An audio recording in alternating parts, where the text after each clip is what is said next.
श्री राधे।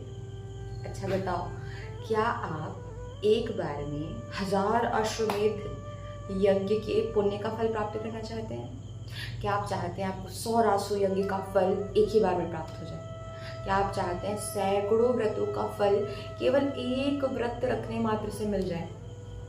चाहते हैं? मैं बताती हूँ क्या करना है।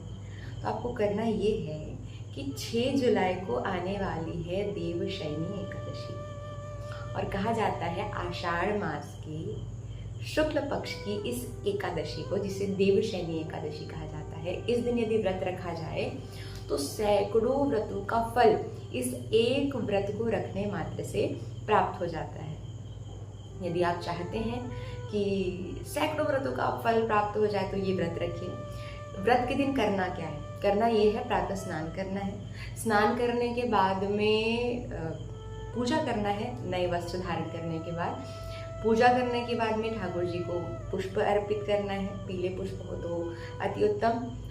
ठाकुर जी को भोग लगाइए, भोग लगा करके प्रसाद पाइए। प्रयास कीजिए कि व्रत का पालन हो, आहार पर नियंत्रण हो।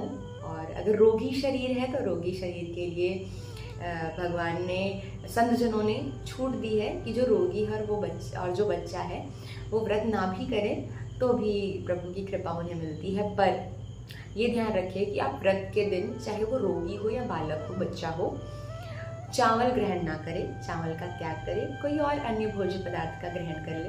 लहसुन प्याज तो वर्जित होता ही है। और जो अभक्ष्य है, अभक्ष्य पदार्थ है, आप सबको पता ही है, वो भी वर्जित होता ही है। सात्विक भोजन इस दिन करना चाहिए। एकादशी व्रत की कथा श्रवण करनी चाहिए। एक बार युधिष्ठिर जी ने कृष्ण जी से पूछा कि देवशयनी एकादशी,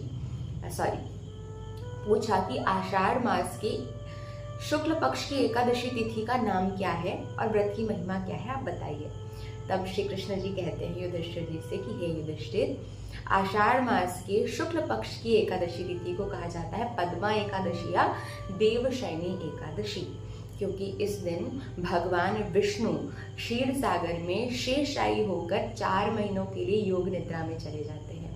और जो भी देवशयनी एकादशी के दिन व्रत करता है, पूजा करता है, कीर्तन करता है, जागरण करता है, उसे 1000 अश्वमेध यज्ञ के फल की प्राप्ति होती है, सैकड़ों व्रतों के फल की प्राप्ति होती है और 100 राजसूय यज्ञ के फल की प्राप्ति होती है। और कहा गया है चातुर्मास के प्रारंभ का सूचक है देवशयनी एकादशी। जो भी भक्त चातुर्मास का व्रत करना चाहते हैं वो देवशयनी एकादशी से